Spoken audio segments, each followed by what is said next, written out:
Good morning students, कैसे हैं आप सब? Hope you all are fine. आप देखिए हमारा चैप्टर कंप्लीट हो गया था नॉन वर्बल कम्युनिकेशन, है ना। उसके बाद देखिए हम सेकेंड यूनिट स्टार्ट कर रहे हैं। फर्स्ट यूनिट आपकी कंप्लीट हो चुकी है। सेकेंड यूनिट का फर्स्ट चैप्टर है business communication of at work place, letter writing. कि वर्क प्लेस पर अगर आपको कम्युनिकेशन करने हो तो कैसे कर सकते हैं हम कम्युनिकेशन, और क्या क्या वेज़ हैं जिससे कि आप मैसेज को ट्रांसमिट कर सकते हैं। तो अगर हम बात करें वर्क प्लेस की, तो most of the communication written में होता है ना। ऑरल जो डे टू डे जो ऑपरेशंस होती हैं, जो डे टू डे एक्टिविटीज़ होती हैं, उसमें रेगुलर नेचर का जो वर्क है उससे रिलेटेड जो इंस्ट्रक्शंस दी जाती हैं वो ऑरल में दी जाती हैं। Otherwise most of the communication कैसा होता है, रिटन में होता है। और अगर बात करें रिटन में, तो फिर उसमें आ जाते हैं लेटर्स, मेमोरेंडम्स, है ना। तो लेटर और मेमोरेंडम के थ्रू ही रिटर्न कम्युनिकेशन होता है, या इंस्ट्रक्शंस दी जाती हैं, ऑर्डर्स दिए जाते हैं, है ना। तो अब देखिए जो लेटर्स हैं या बिज़नेस में जो रिटर्न कम्युनिकेशन होता है वो किस तरीके से हो सकता है, लेटर्स की फॉर्म में या मेमोरेंडम की फॉर्म में। तो ऑब्वियसली ये फॉर्मल लेटर्स हो जाते हैं। तो चाहे विद इन द ऑर्गेनाइजेशन कुछ भेजा जा रहा हो या आउटसाइड द ऑर्गेनाइजेशन कुछ भेजा जा रहा हो, उसमें जो है वो उनकी अपीयरेंस के ऊपर ज़्यादा ध्यान दिया जाता है कि उसके अंदर कोई स्पेलिंग मिस्टेक नहीं होनी चाहिए, ग्रामेटिकल मिस्टेक नहीं होनी चाहिए, है ना। तो और पेपर की क्वालिटी क्या होनी चाहिए, है ना। तो उसके अपीयरेंस के ऊपर ज़्यादा ध्यान दिया जाता है, और दिया भी जाना चाहिए, क्योंकि इन लेटर से ही कंपनी की जो अपनी इमेज है ना, कंपनी की रेपुटेशन, गुडविल, वो बनती भी है और बिगड़ती भी है। तो अगर बात करें हम इन फॉर्मेट्स की, तो format of business letter and memorandum and their appearance, उसकी जो अपीयरेंस है, are not mere collection of words. सिर्फ कलेक्शन ऑफ वर्ड्स नहीं है on a piece of paper, उससे बहुत कुछ ज़्यादा है ना, उससे कहीं बढ़कर है। तो उसकी इंपॉर्टेंस को देखते हुए कुछ कॉन्सेप्ट्स हैं जो कि आपके लिए समझने बहुत ज़रूरी हैं। सबसे पहला है लेटर। अब देखिए लेटर क्या होता है। लेटर वो बिज़नेस डॉक्यूमेंट्स हैं जिसको हम कंपनी की तरफ से कंपनी के बाहर के लोगों को भेजते हैं। तो letters are those documents which are address to people outside the organisation, कि बिज़नेस ऑर्गेनाइजेशन के बाहर, है ना। अगर आपने किसी से कम्युनिकेशन करना है जो फॉर्मल नेचर का है, उसके लिए जो लिखा जाता है उसको हम क्या कहते हैं, लेटर। अब इसी के साथ एक टर्म और समझ लीजिए, मेमोरेंडम, जो इसमें नहीं बताई, अलग चैप्टर आएगा, बट आपको पता होना चाहिए कि व्हाट इज़ मेमोरेंडम। मेमोरेंडम एक ऐसा रिटन डॉक्यूमेंट है जो विद इन द ऑर्गेनाइजेशन, क्योंकि ऑर्गेनाइजेशन के अंदर भी जो एम्प्लॉयर है उसको एम्प्लॉयज़ को कुछ इंस्ट्रक्शंस देनी होती है, कुछ गाइडलाइंस देनी होती हैं। तो उन इंस्ट्रक्शन को, उन गाइडलाइंस को देने के लिए जो डॉक्यूमेंट यूज़ होता है उसको हम क्या कहते हैं, मेमोरेंडम। तो आई थिंक डिफरेंस क्लियर हो गया होगा कि लेटर तो वो डॉक्यूमेंट है जो कंपनी से या ऑर्गेनाइजेशन से बाहर के लोगों को दिया जाता है, और मेमोरेंडम वो डॉक्यूमेंट है जो कंपनी के अंदर के लोगों को दिया जाता है ना। उसके बाद देखिए नेक्स्ट आता है लेआउट और फॉर्मेट। अब देखिए लेआउट क्या होता है। जैसे आप लेटर लिख रहे हैं तो यू हैव टू डिसाइड कि क्या राइट में लिखना है, क्या लेफ़्ट में लिखना है, और क्या सेंटर में लिखना है ना। तो layout refers to the position of parts of a business letter on a sheet of paper, कि आप जो है वो किस तरह से उसको कहाँ पर लिख रहे हैं। तो जैसे भी हम आगे डिटेल में भी पढ़ेंगे, जैसे आप लिखते हैं टू द प्रिंसिपल, वो आप कहाँ लिखते हैं, सेंटर में, है ना। उसी तरीके से अगर आपने एड्रेस लिखना है, एड्रेस जैसे सपोज़ फॉर्मल लेटर है ना, फॉर्मल लेटर में आपने एड्रेस लिखना है, तो एड्रेस आप लेफ़्ट में भी लिख सकते हैं और राइट में भी लिख सकते हैं। तो यू हैव टू डिसाइड कि कौन सा फॉर्मेट आपने यूज़ करना है, उसी को हम कहते हैं लेआउट। ऐसे आपने लास्ट में लिखना है your sincerely, yours faithfully, it may be written on the left hand side, it may be written on the right hand side. तो लेआउट वो है जिसमें पार्ट्स ऑफ द लेटर की पोजीशन को बताया जाता है कि आप कहाँ लिखेंगे, किस तरीके से आप उसको अरेंज करेंगे। In other words, format means the parts of a document, कि डॉक्यूमेंट्स की वो parts and the way they are arranged on the page, कि जिसमें वो अरेंज किए जाते हैं, उसको हम क्या कहते हैं, फॉर्मेट। तो आई थिंक ये क्लियर हो गया होगा कि व्हाट इज़ लेआउट और फॉर्मेट, कि बिज़नेस लेटर के जो पार्ट्स हैं उनको आपने कहाँ लिखना है, कैसे अरेंज करना है ना, लेफ़्ट में लिखना है, राइट में लिखना है या सेंटर में लिखना है, तो उसी को हम कहते हैं layout. Third one is appearance. Appearance मतलब दिखना कैसा चाहिए। तो ऑब्वियसली जो लेटर हैं वो कैसे होते हैं, फॉर्मल नेचर के। तो जो लेटर हैं उनकी क्वालिटी ऑफ द पेपर कैसा होना चाहिए जो उसको लिखने के लिए यूज़ किया जा रहा है। लेटर हेड टाइपिंग कैसी होनी चाहिए, है ना, उसकी अपीयरेंस कैसी होनी चाहिए। जो इस चीज़ को बताता है वो कहलाता है appearance. It constitute it's appearance. तो आई थिंक ये तीनों टर्म क्लियर हो गए होंगे, तीनों या चारों, letter, memorandum, layout and appearance. है ना। ये 4 टर्म्स इंपॉर्टेंट है, ये 2 मार्क्स में पूछ ली जाती हैं कि what do you mean by letter, what do you mean by memorandum, या what is the difference between letter and memorandum, ये भी पूछ लिया जाता है। आप देखिए नेक्स्ट इंपॉर्टेंट पार्ट है प्लानिंग द बिजनेस लेटर, कि जब आप एक बिज़नेस लेटर को लिख रहे हैं तो आपको उसको किस तरह से आप प्लान करेंगे, कौन कौन सी बातों को आपने ध्यान में रखना है या क्या स्टेप्स हैं, है ना। तो जब भी लेटर लिखा जाता है बिज़नेस लेटर, तो बहुत सारी बातें हैं जिनको कि ध्यान में रखा जाता है। जैसे सबसे पहले जो भी लेटर आपने भेजना है, जो भी मैसेज आपने भेजना है, उसका आइडिया आपके दिमाग में आता है ना, आइडिया आता है। फिर आप आइडिया को, जैसे हमने प्रोसेस में पढ़ा था, मैसेज की फॉर्म देते हैं, है ना। उसी तरीके से यहाँ भी बहुत सारे स्टेप्स हैं।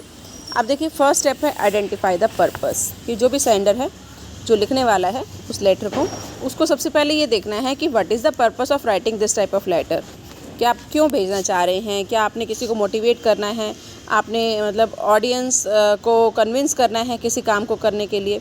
तो थिंक अबाउट द पर्पस, उद्देश्य के बारे में सोचिए। अगर आपका जो पर्पस है to maintain the goodwill of the audience, आपने ऑडियंस की गुडविल को भी मेंटेन करना है और एक फेवरेबल इंप्रेशन भी डालना है ऑर्गेनाइजेशन के लिए।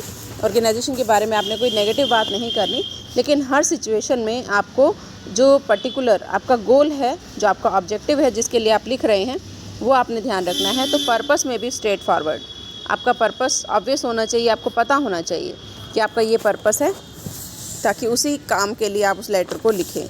तो आपने 2 बातें ध्यान रखनी है, एक तो रीज़न फॉर द मैसेज, कि आपने मैसेज क्यों भेज रहे हैं, और एक क्रिएशन ऑफ गुडविल, कि आपने गुडविल को ध्यान में रखना है ना। जैसे सपोज़ आपने announcing your forms new location, आप या तो कस्टमर्स को बता रहे हैं कि आपने अपने फॉर्म की लोकेशन चेंज कर ली है, या कस्टमर से पूछ रहे हैं टू बाय योर प्रोडक्ट। तो यहाँ पर आपका जो ऑब्जेक्टिव है वो क्या है, कन्विंस करना, कंज्यूमर्स को कन्विंस करना, ताकि वो आपके कस्टमर बने रहें। तो ये आपका ऑब्जेक्टिव है जो आपके दिमाग में आपने रखना है, और उसको ध्यान में रखते हुए आप कस्टमर्स की जो रेपुटेशन है, जो उनकी गुडविल है, उसको भी ध्यान में रखेंगे, ऑर्गेनाइजेशन की गुडविल को भी ध्यान में रखेंगे, है ना। तो वो सोच कर फिर आपने मैसेज कन्वे करना है।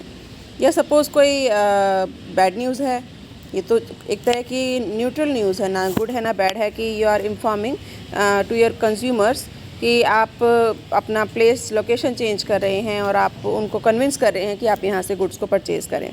सपोज़ कोई क्रेडिट रिफ्यूज़ल लेटर है कि यू आर रिफ्यूज़िंग, आपसे कुछ क्रेडिट बेसिस पर मांगा गया था, उधार बेसिस पर, लेकिन आप रिफ्यूज़ कर रहे हैं, तो ये क्या हो गया, बैड न्यूज़। अब आपका पर्पस है उनको रिफ्यूज़ करना, और ये भी ध्यान रखना है कि उनको बुरा भी ना लगे। तो you have to politely refuse, आपको बड़ी विनम्रता से उनको रिफ्यूज़ करना है उनकी रिक्वेस्ट को, ताकि वो बिज़नेस भी उनका कंटिन्यू रहे आगे, और वो आपकी बात को समझ जाएं, है ना। तो ये मेन पर्पस है कि एक तो रीज़न आपको पता होना चाहिए, और एक आपको गुडविल को मेंटेन करना है, कस्टमर की भी, या जो भी रिसीवर है रिसीवर की भी, और इसके साथ साथ ऑर्गेनाइजेशन की भी। उसके बाद देखिए this is the first step. ये जानने के बाद फिर आप करेंगे एनालाइजिंग योर ऑडियंस। ऑडियंस हो गए रिसीवर, है ना। कि एक बार अगर आपने ये डिसाइड कर लिया कि आपका ये पर्पस है, फिर आप ये देखोगे कि हु आर इंटेंडेड ऑडियंसेस, या हु आर रिसीवर्स, कि कौन है रिसीवर, किसको आप मैसेज कन्वे करने जा रहे हैं। तो अगर आप उनको जानते हैं, if you are well acquainted with your reader, तो आप उनको ईज़िली विजुलाइज कर सकते हैं, है ना। आप सोच सकते हैं कि हाँ उनका ये लेवल है, मतलब आप उनको मैसेज भेजेंगे तो वो किस तरीके का होना चाहिए ताकि वो कन्विंस हो जाए। तो उसके ऊपर ध्यान देना है। तो take care even with the salutation of letter, आपको सैल्यूटेशन ऑफ लेटर की तरफ भी ध्यान देना है, किस तरह से आपने सैल्यूटेशन लिखनी है। Paying attention to the proper placement of first and last name, है ना, कि आप कस्टमर का नाम लिख रहे हैं या जो भी रिसीवर है उसका नाम लिख रहे हैं, तो उसके आगे मिस्टर लगाना है, मिसेस लगाना है, क्या किस तरह से आप उसको सैल्यूट करेंगे वो भी आपने देखना है। And try to see that member is, जो पर्सन है as a member of the group, है ना, कि अगर वो मेंबर है तो उसको आपने देखना है, वो लेबरर है, वो सुपीरियर है, वो कलीग है, वो किस तरह का है, सबॉर्डिनेट है, वुमेन है, मैन है, मिडल एज्ड है या एल्डरली है ना। तो ऑब्वियसली आप उसके अकॉर्डिंग ही उनका जो है वो सैल्यूटेशन या कॉम्प्लीमेंट्री क्लोजिंग देंगे। और इसके साथ साथ आप ऑडियंस के बारे में अगर सब कुछ जानेंगे तो आप लैंग्वेज भी डिसाइड कर सकते हैं कि in which language message should be communicated. जैसे आप इंग्लिश लैंग्वेज जानते हैं और हो सकता है जो ऑडियंस है वो हिंदी लैंग्वेज जानता हो या फ्रेंच जानता हो या किसी और लैंग्वेज में वो बात करता हो या समझता हो, तो अगर आपको ये नहीं पता होगा, आप मैसेज किसी लैंग्वेज में भेजेंगे उसको समझ में नहीं आएगा, वो ट्रांसलेट करवाएगा, ट्रांसलेट जब वो करवाएगा तो मीनिंग अलग हो सकता है। तो इसलिए सेकंड स्टेप क्या है, एनालाइजिंग योर ऑडियंस। आपको ये पता होना चाहिए who is your audience, what are the number of audiences, कितने हैं, और what is the level of understanding of the audience, उनका क्या लेवल है। उसके अकॉर्डिंग फिर आप अपने मैसेज को चेंज भी कर सकते हैं, कन्वर्ट भी कर सकते हैं। ठीक है, अब ये दोनों चीज़ें हो गई। आपने अपना पर्पस भी डिसाइड कर लिया कि क्या करना है, क्यों आप ये मैसेज भेज रहे हैं, और ऑडियंस के बारे में भी आपने जान लिया। तो फिर आपका जो मेन आइडिया है जो आप भेजने वाले हैं, तो फिर आप उसके बारे में सोचेंगे कि आपको मैसेज भेजना कैसे है ताकि वो ऑडियंस के ऊपर अच्छे से वर्क करे, है ना। तो फिर यहाँ पर जो भी आइडिया आपके दिमाग में आया है आप उसको मैसेज के फॉर्म देंगे, और फिर उसके अंदर आप उसको एक तरह से रीचेक करेंगे भेजने से पहले कि इसके अंदर क्या क्या होना चाहिए, उसका बैकग्राउंड, उसकी लोकेशन, है ना, वो सारी चीज़ें आप देखेंगे। और if you are answering a letter, अगर आप कोई लेटर का आंसर दे रहे हैं तो आप जो पॉइंट्स उनको बताने जा रहे हैं उनको अंडरलाइन करेंगे, उन आइडियाज़ को जॉइंट करेंगे कि कोई प्रॉब्लम तो नहीं है।